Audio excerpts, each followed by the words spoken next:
Hello, everybody. Welcome to the LIUniverse. I'm Dr. Charles Liu, your host. Please, if you haven't already before in the past, call me Chuck.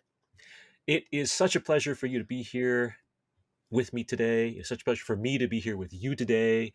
And as always, it is a great pleasure to have with us our co-host, Allen Liu. Hey, Allen. Hello. Hey. So, have you played any interesting strategy-based games lately? Strategy-based games. I've been playing Against the Storm, which is a roguelite city builder, which has been very Ooh. fun. It's like Oh. sort of fantasy world thing, and you build cities, but like you only like most city builder games, you like spend many sessions of game building this one giant city. But for this one, you actually just spend like an hour and a half building a tiny city, and then you like win and get to move on, and then you get to Ooh. accumulate progress between cities. It's very fun. Oh, that sounds like my speed in terms of strategy games and so Yes, good forth. for the attention Yeah, span. right. And about history, about city building and so forth, because today's conversation is going to be a lot about archaeoastronomy, the stuff from the Mm. past. Sometimes when we are studying the future or discovering cutting edge stuff, sometimes we have to look backwards and find those connections. What a perfect way to introduce our guest for today, Hannah Liu. Hi, Hannah. Hey, Dad. Great to see you. Ooh. Uh, what, Not just what? me this time. Hey, Alan. Hello. Yeah. Yeah, how many Lius can we fit in one LIUniverse, you know? Well, apparently at least three. At least three. Uh, yes. Hannah, your background comes through Brown and a graduate degree at Harvard. You are just the person we want to talk about this cosmically cool thing of the day. And it is joyful and it is neat. And we just really had to get that right in. Let's just get right to it. A scientific paper was just published that makes this a joyfully cool cosmic thing. There And you it's go. about our past. Hey, I All did right. get it right. Okay. Yeah. See, After getting it weirdly first. Yeah. oh. Okay. Well, look, the joyfully cool cosmic thing has to do with a paper that was just recently published with a astronomer in collaboration with an archaeologist, Paolo Molaro and Federico Bernardini. Hannah, you're the Italian speaker in the family. Did I pronounce that actually closely correctly? Yeah, sure. Yeah, it was close. Yeah. Anyway, it turns out that about a couple years ago, a stone tablet about the size of a medium pizza and the shape of a medium pizza was discovered in an area near Trieste. Um, and we think that it has to do with something astronomical. And now this paper has come out, which suggests that there's a statistical way of showing that there's a 99% chance that this thing is actually astronomical and thus may be the oldest star chart in European history that's ever been discovered. Of course, there's controversy and there's uncertainty, and that's standard in science. But this is really the way that we can get into this and talk about these kinds of old things about astronomy, which actually have led to new things about astronomy. So, Hannah, let's get right to your specialty, your expertise. How does archaeology work as a science, and can we draw actually a connection between archaeology and its techniques with astronomy and our techniques? Absolutely, yes. So, archaeology is the study of the human past. So, from Paleolithic times until now. Hmm. And it absolutely is a science. It uses the scientific method. We go and make hypotheses and do analyses and see if our hypotheses check out. If you're thinking about archaeology, maybe like an Indiana Jones type, Dum, that's dum, dum, dum, dum, yeah. we love Harrison Ford and we love Shorty, but that is not archaeology. That is fair. Okay. Yeah. So this is an example of archaeoastronomy. So figuring out how did our ancient ancestors think about the sky? Right. That makes a lot of sense. Now, what about this area of Italy? I mean, Italy is your specialty area. You spent time in Rome and you've poked around those areas a little bit.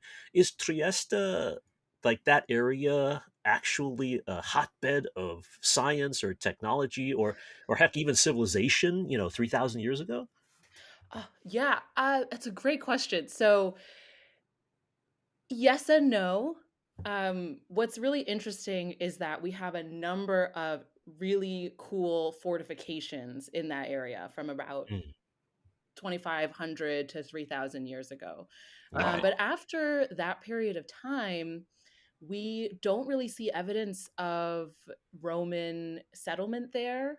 And those fortifications get a little bit lost to time, actually. Hmm, Oh, okay. odd. Now, for those of us who aren't familiar with Southern European geography, Trieste is exactly where, like compared to the boot of Italy.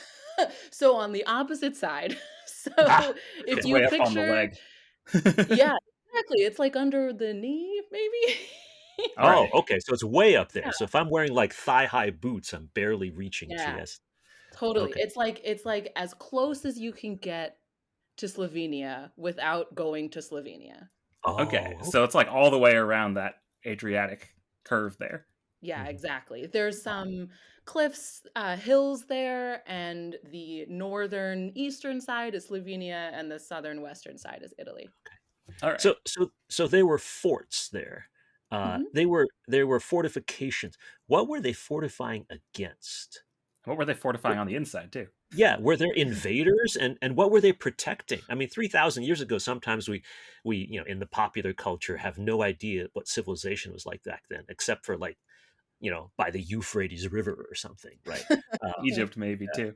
But yeah, yeah. right. What Yeah. what was there?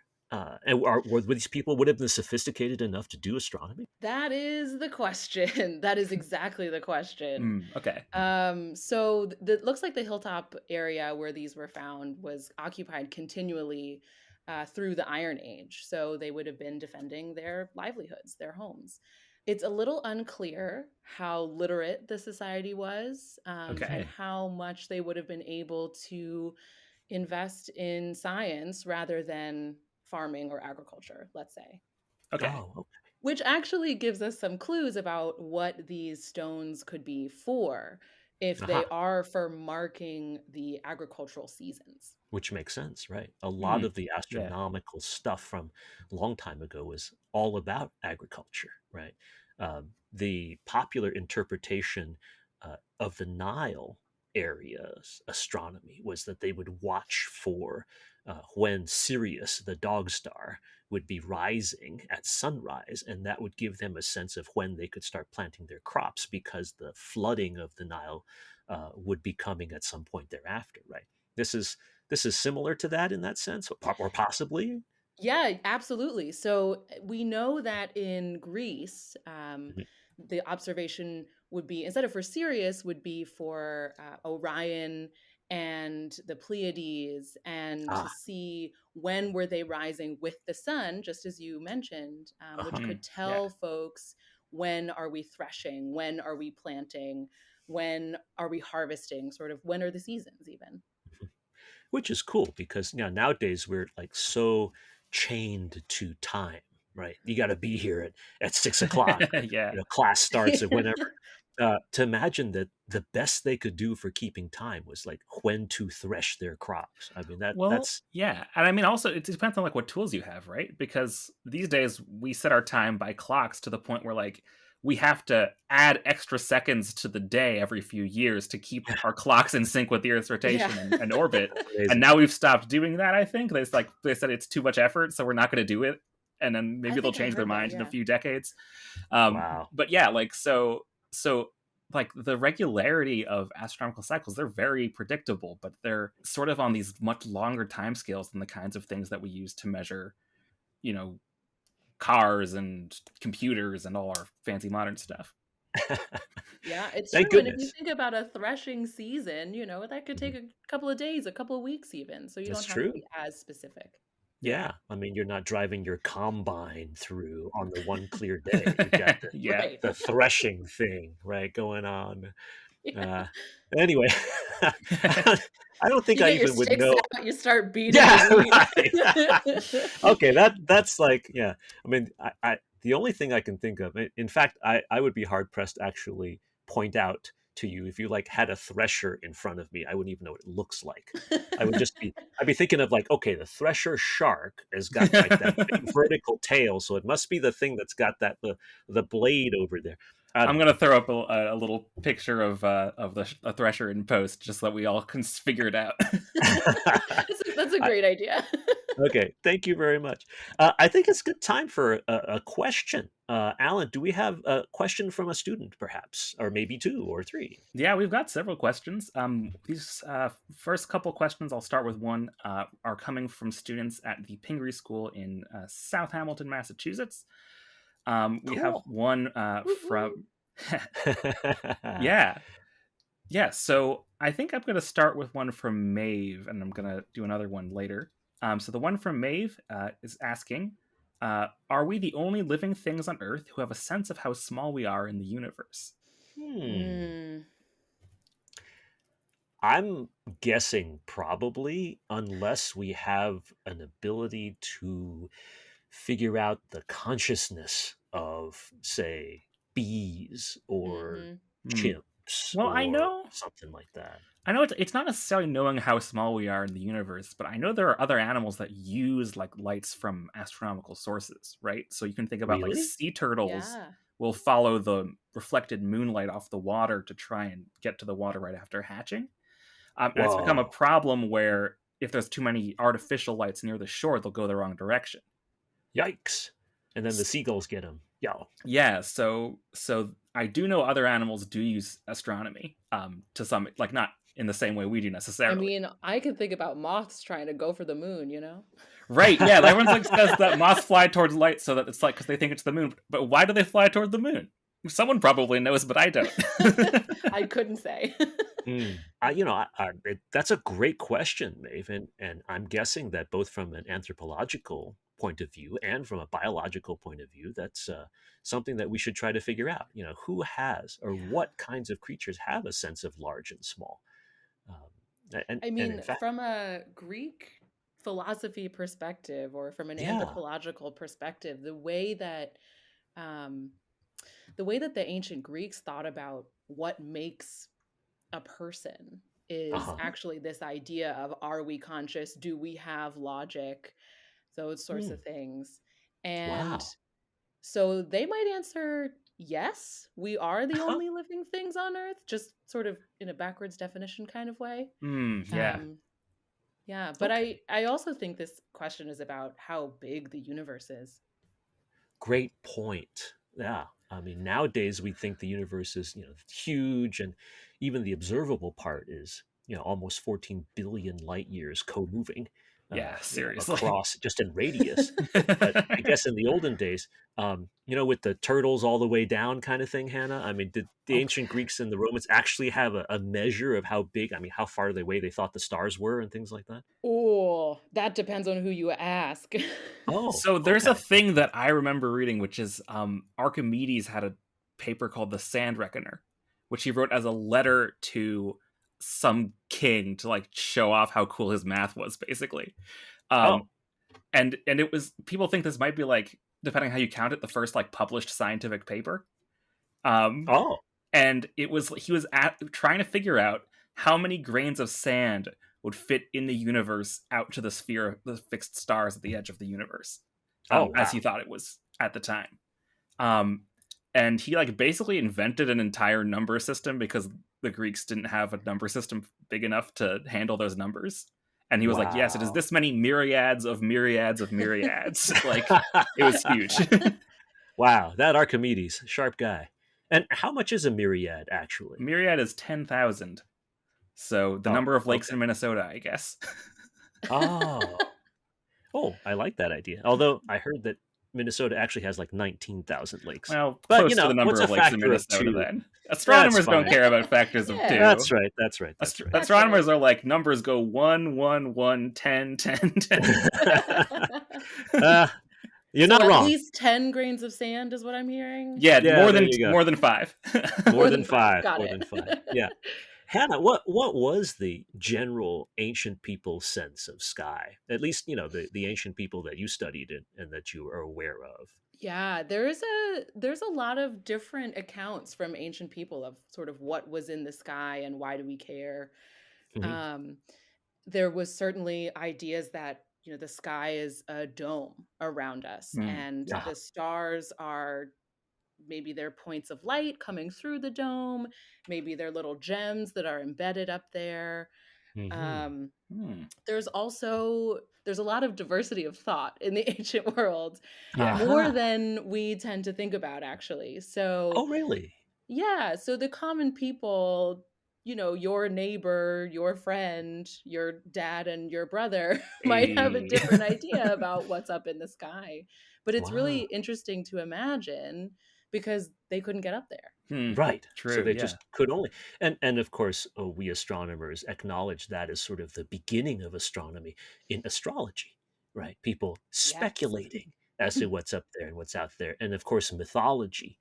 A lot of times, we astronomers credit ourselves with inspiring people saying, "Well, that's Orion the hunter." And there's the dog that's going with him. There's the big dog down low and the little dog up high, and these kinds of little things like that, right? Are we Yeah. right? I mean, dare we actually accept credit for helping the ancient people know, like, how to remember stories and create mythologies and things like that? Yes. Yes.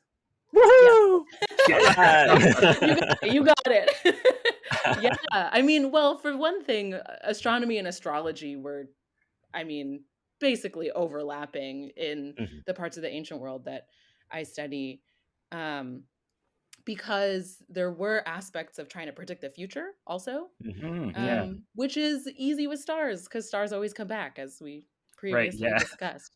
That's true. That's true. You can Yeah, predict the future when you're looking at stars because you know what's going to happen. Mm. Yeah. that's right. Although they did note really cool astronomical phenomena like Yeah, comets That's a and lot of no's and no's. supernovae and stuff Yeah. like that. yeah, yeah. Yeah. So Yeah. that's good. And it, And the stories of the constellations or the asterisms, the groups of stars, are universal in a lot of cases. The oh, Pleiades is one example of a constellation that appears in cultures all over the world by different names, but it oh. seems to have been really important to a lot of groups of people. Yeah. Well, it's like So in really a s the only big cluster of stars you can see them all in one place. That's bright enough and close enough.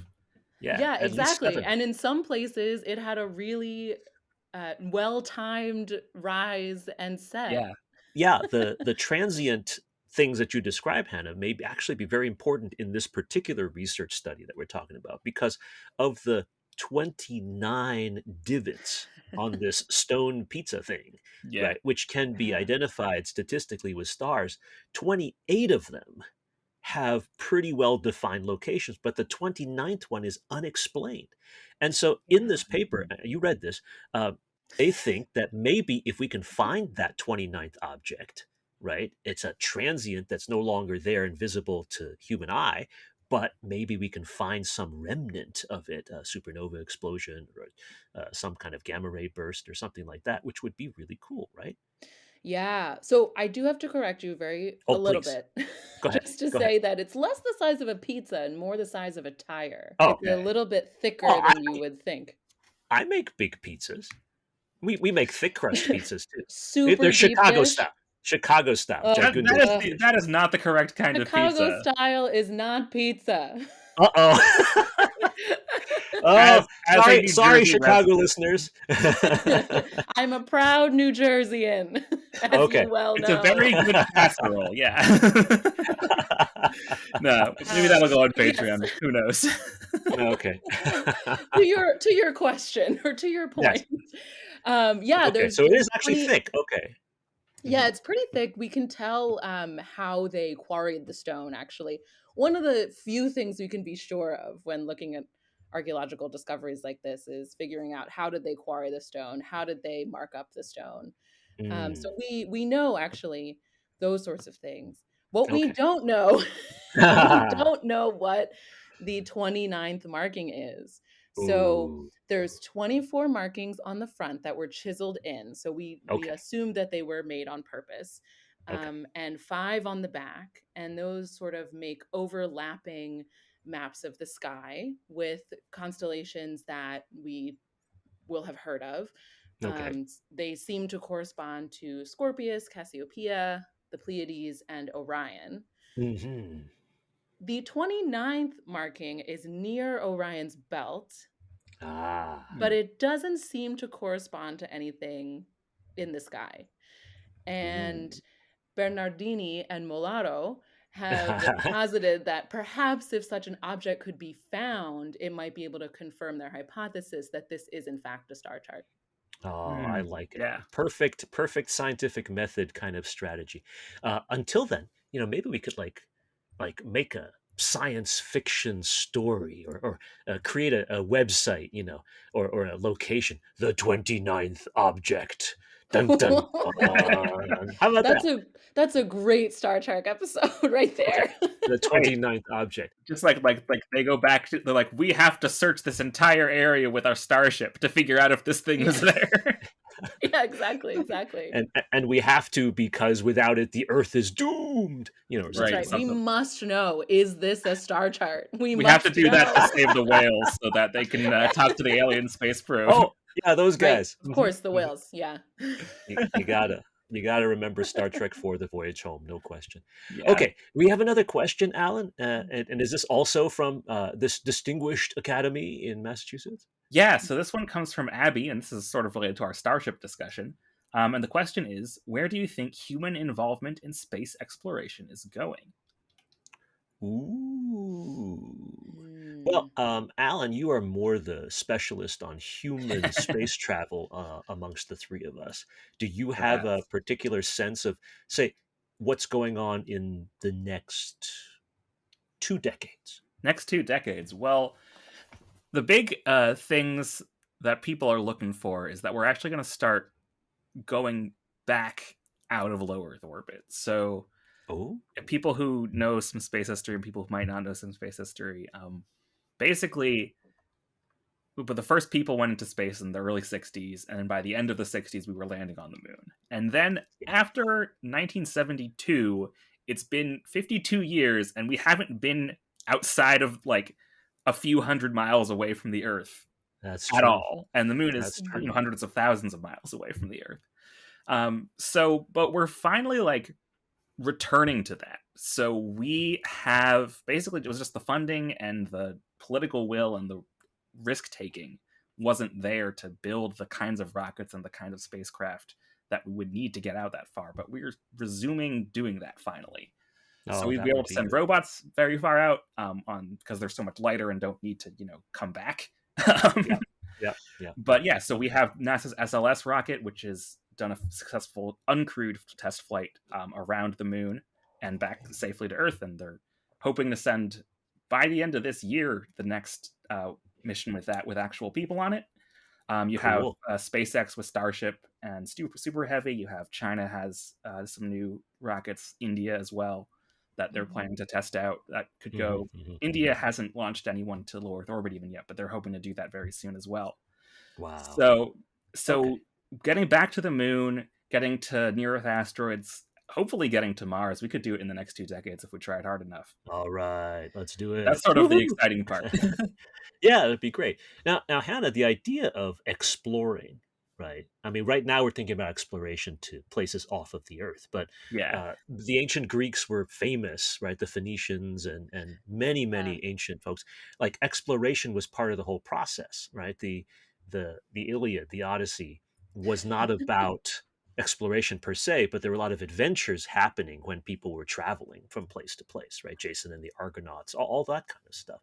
Yeah. In a sense, how does that impulse translate to the exploratory impulse of humans today? Is there a connection there, you think? I think so. Yeah, for sure. I mean, you mentioned the Odyssey. So if Right. you think about all of the different places Odysseus stops on his Nostos, on his journey home, Mhm.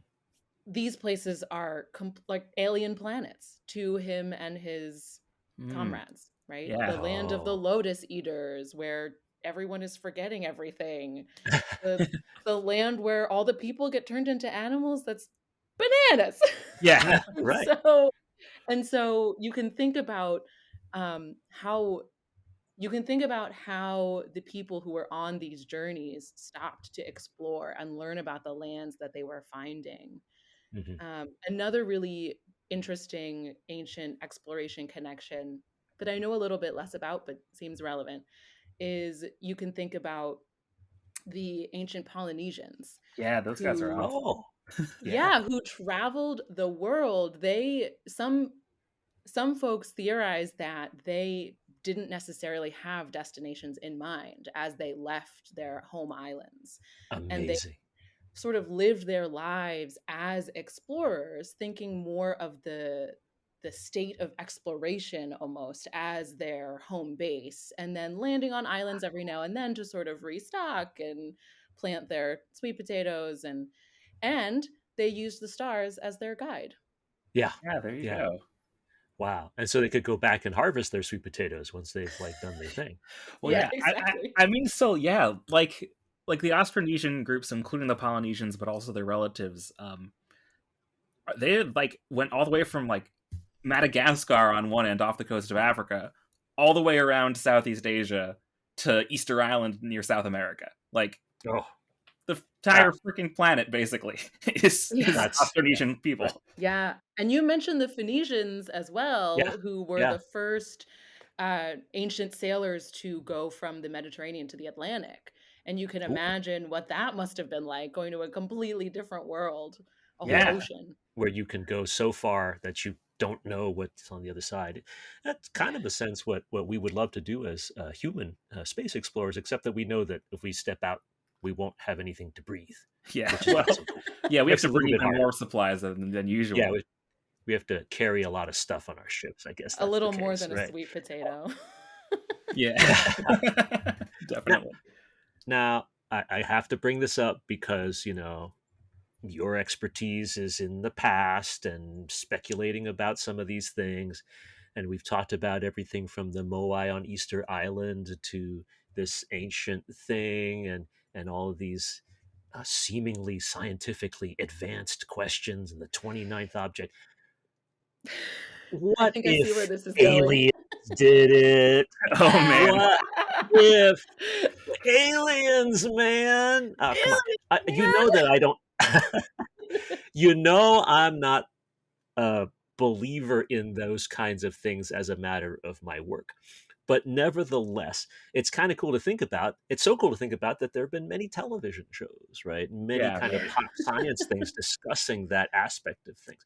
Did the ancients actually write and discuss the any evidence of, we won't call them extraterrestrials, but like some sort of supernatural or beings beyond what they understood to build things or to help things or create things other than like the mythological gods and so forth? What is there any kind of scientific information other than, or maybe aliens did it? So, if you don't mind, actually, I might go a slightly different direction with my answer here. Oh, Okay. okay. So, all right. So the ancients perceived the natural world as having been created by the gods and the supernatural forces of the gods, right? Earthquakes Hmm, are motivated by the god of the sea. right. Also, slightly different mode. so, so my expertise actually is in equity and inclusion in Hmm. education.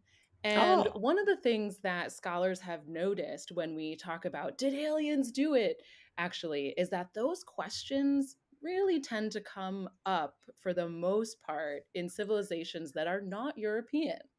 oh So my folks goodness. might look at the Egyptian pyramids, they might look at the Nazca lines in Peru and say, did aliens do it? There's no way these civilizations are advanced enough to have done this. Oh, And then you start to think, oh, maybe what are the biases that went into folks asking those questions? Did they think that the ancient South Americans didn't have the same advanced technologies that the Europeans did? Did they think oh, that they were less scientifically advanced? wow. Maybe. Uh huh. I Uh think huh. it's fair to say that aliens probably didn't do any of it. That's the I think thing. it's fair too. But yeah, that's a great point. We who create television shows that talk about this are just not ascribing to the ancients of those other civilizations the same kinds of skills and creativity and knowledge and scientific understanding of their world around them that they probably had.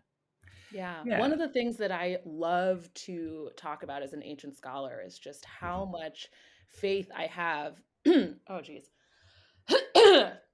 It's Is how spreading much over faith I over have Zencaster. in ancient people and Mm. remembering that people are people, right? So actually going back to some of our student questions, people are people and we've had the same drives for all time of curiosity and exploration and Mm. wanting to learn about our environment and build in it. And I think we should give them more credit.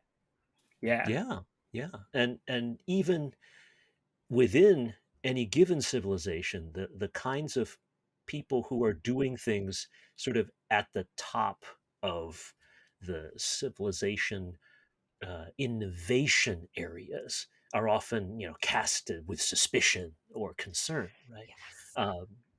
Midwives were considered witches because they could bring life in without like the mom dying and stuff. Or Right. yeah, if you were doing any kind of astronomy, certainly you can say, hey, look, the world is doing this during this time, and you're like, how do you know that? You must have, some Yeah. Yeah. strange So that's magic. yeah. Especially if you get into using astrology as a way to predict the future. Mm. Once we Oh, sort of pass the Babylonian times, the you run a real risk actually of saying, "Oh, I'm reading a bad omen. Is someone going to be mad at me? Am I going to yeah. have to face a punishment? Or if I say the king is going to die because of this comet, should I maybe not say that?" Ooh. Interesting. Hmm. Yeah. Hmm. Yeah, I was reading a book recently though about like talking about like interesting time that sort of people don't think of as an exception to this rule, but sort of really was in like right around the year 1000 when the one of those scholar monks from Europe, a guy named Gerbert of Aurillac, became pope actually because he was like politically connected with the Holy Roman Emperor. Um, Hmm.